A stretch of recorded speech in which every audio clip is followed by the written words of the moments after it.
Plan की बात की जाए तो 25 बाई 30। जी हाँ दोस्तों, 25 बाई 30 मतलब 750 स्क्वायर फीट में पूरा प्लान बनाया गया है। इस मकान में आपको 2 बेडरूम, किचन, लैट्रिन, बाथरूम, बरामदा, हॉल बहुत अच्छे तरीके से डिजाइन किया है। तो ज़्यादा देरी नहीं करेंगे, डिटेल आपको बताएंगे। प्लान की बात करें तो आप देख सकते हैं इस तरीके से पूरा प्लान मिलेगा। और एक रिक्वेस्ट है कि चैनल को लाइक, शेयर और सब्सक्राइब जरूर करें। कमेंट करके जरूर बताइए कि आप इंडिया के किस कोने से वीडियो हमारा देख रहे हैं दोस्तों। अब यहाँ पे प्लान की बात करें तो जो भी मैंने यहाँ पे कॉलम दिया है, सिंगल फ्लोर के लिए 10 बाई 10 का यहाँ पे कॉलम दिया है। और इसमें 4 सरिया 12 mm का आपका यूज है। सूत की बात करें तो 4 सूत का सरिया आपका यूज है।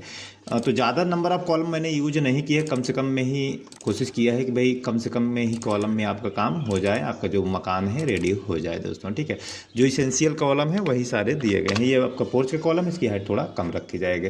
तो आप देख सकते हैं इतने कॉलम हो गए, 3 3 6 3 9 3 12 नंबर ऑफ कॉलम्स इसमें आपके टोटल हो जाएंगे दोस्तों। अब बाहर की जो दीवार है मैंने उसको 10 इंची का रखा है फॉर सेफ्टी रीजन, ताकि कोई तोड़ करके घुसे ना। और अंदर की जो भी दीवार है वो सारी 5 इंची की है। तो बाहर की दीवार 10 इंची, अंदर की दीवार 5 इंची आपको इस तरीके से मिल जाएगी। ठीक है, तो आप देख सकते हैं इस तरीके से बाहर की दीवार 10 इंची, अंदर की दीवार 5 इंची आपको यहाँ पे रेडी होके मिल जाएगी। और एक रिक्वेस्ट है कि चैनल को प्लीज़ लाइक, शेयर और सब्सक्राइब जरूर करें, क्योंकि ऐसे वीडियो बनाने में बहुत सारी मेहनत लगती है दोस्तों। ठीक है, तो आप देख सकते हैं इस तरीके से इसका जो प्लिंथ लेवल है, मतलब मकान है, रेडी हो गया। अब चलते हैं इसके कुर्सी डिवाइड कर देते हैं। हालांकि मैंने यहाँ पे कुर्सी जो है 3 फीट रखा है, आप अपने हिसाब से कम ज़्यादा रख सकते हैं। वैसे मैक्सिमम 3 फीट कम से कम रखें।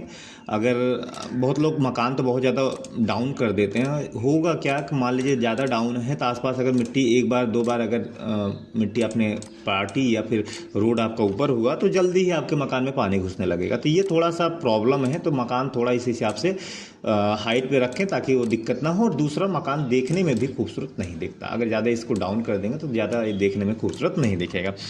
अब इसका भाई मकान बना लिया, अब स्टेप्स भी देना पड़ेगा मकान में एंट्री के लिए। तो यहाँ पे आपकी हो जाएगी सीढ़ियाँ। ये इस जगह पे आप देख सकते हैं इस तरीके से आपका सीढ़ी वगैरह इस जगह पे आपका हो जाएगी। इस तरीके से देख लीजिए, इस तरीके से आपका ये सीढ़ी हो जाएगा। यहाँ से आप एंट्री करेंगे सीढ़ी से। ठीक है, ये आपका छोटा सा बरामदा एरिया, यहीं पे दिया है एक गेस्ट रूम। इसका दरवाज़ा जो है आप बाहर से इस तरीके से बाहर से यहाँ पे कर सकते हैं। इस तरीके से आप देख लीजिए, ये आपका दरवाज़ा यहाँ पे बाहर से हो जाएगा। और बाहर से रखने के फ़ायदा है कि कोई भी गेस्ट आता है तो आप उनको बाहर के बाहर बैठा सकें। इससे आपके मकान की जो प्राइवेसी है डिस्टर्ब नहीं होगी। इसका साइज़ वगैरह मैं सब कुछ बताऊँगा, तो पूरा वीडियो अंत तक देखें। इसके आगे बढ़ेंगे तो ये आपका हो जाएगा मेन गेट। यहाँ पे मेन गेट हो जाएगा। ये हो गया आपका सीढ़ी पीछे। और ये इसके बाद ये पूरा हॉल एरिया रहेगा। पीछे की तरफ चलेंगे तो एक रूम यहाँ पे आपको मिलता है। ये आप देख सकते हैं इस तरीके से आपको एक रूम यहाँ पे इस तरीके से यहाँ पे आपको मिल जाएगा। और इसी रूम से लगा हुआ आपको एक टॉयलेट बाथरूम मिलता है दोस्तों। आप देख सकते हैं इस तरीके से। हालांकि ये बाथरूम ही रखा है मैंने, क्योंकि गांव का प्लान है। आप चाहें तो टॉयलेट दोनों रख सकते हैं, टॉयलेट चाहें तो सीढ़ी के नीचे भी बना सकते हैं, ये आपकी चॉइस है। ठीक है, तो ये आपको ओनली बाथरूम ही यहाँ पे रखा गया है। और ये पीछे की तरफ आपका ये एक किचन आपका रहेगा दोस्तों। इस तरीके से आप देख सकते हैं, इस तरीके से आपका पीछे का साइड आपका ये किचन हो जाएगा। इस तरीके से देख लीजिए।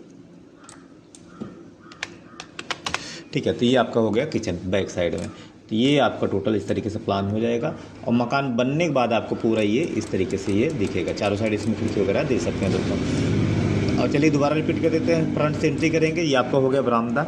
ठीक है, फ्रंट से एंट्री करेंगे, आपका बरामदा हो गया। इसी बरामदे से एक रूम दे दिए, दरवाज़ा दे दिया गेस्ट रूम के लिए, ये आपका गेस्ट रूम हो गया। इसके बाद मेन गेट से एंट्री करेंगे, ये आपका हॉल एरिया हो गया।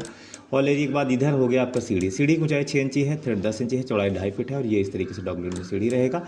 पीछे की तरफ एक रूम मिल जाएगा। इधर हो गया आपका टॉयलेट, मतलब इधर बाथरूम, इधर आपका किचन। तो ये इस तरीके से पूरा ये प्लान आपको मिलेगा। तो चलिए अब साइजेस की तरफ और आपको एक एक साइज़ बताते हैं कि किस साइज़ में क्या चीज़ कैसे रखा गया है। तो यहाँ पे आप देख सकते हैं इस तरीके से प्लान का जो फ्रंट हिस्सा है 25 फीट। इस तरीके से आप देख लीजिए 25 फीट, 25 बाई 30 में आपको इस तरीके से पूरा ये प्लान आपको मिलेगा। इसके बाद ये आपका जो बरामदा है 12 feet 3 inch into 6 feet 10 inch आपको बरामदे का साइज़ आपको मिल जाएगा। गेस्ट रूम की बात की जाए तो 11 बाई 11.5, जो कि पर्याप्त साइज़ है, आपको स्पेस की दिक्कत नहीं आएगी। हॉल की बात की जाए तो यहाँ पे आप देख सकते हैं 11 फीट 5 इंच इंटू 15 फीट में आपको मिलेगा। 5.5 फीट में आपका सीढ़ी है। दूसरा रूम आप देख सकते हैं 11.5 फीट इस तरीके से 11.5 बाई 11। तो बाथरूम जो आपका रखा गया है 6.5 बाई 3.5 का इस तरीके से। इधर वाला जो किचन एरिया है 7.5 फीट चौड़ाई है इंटू 6.5 फीट का। तो ये पूरा प्लान इस तरीके से आपको ये मिलेगा। स्क्रीनशॉट लेना है तो आप इसका स्क्रीनशॉट यहाँ पे ले सकते हैं दोस्तों। तो ये छोटा सा वीडियो आपको कैसा लगा कमेंट करके ज़रूर बताइएगा। नक्शा बनाना है तो आप हमसे कांटेक्ट करके नक्शा बना सकते हैं। तो मिलते हैं दूसरे वीडियो में, तब तक क्लिप दे लेता हूँ। धन्यवाद।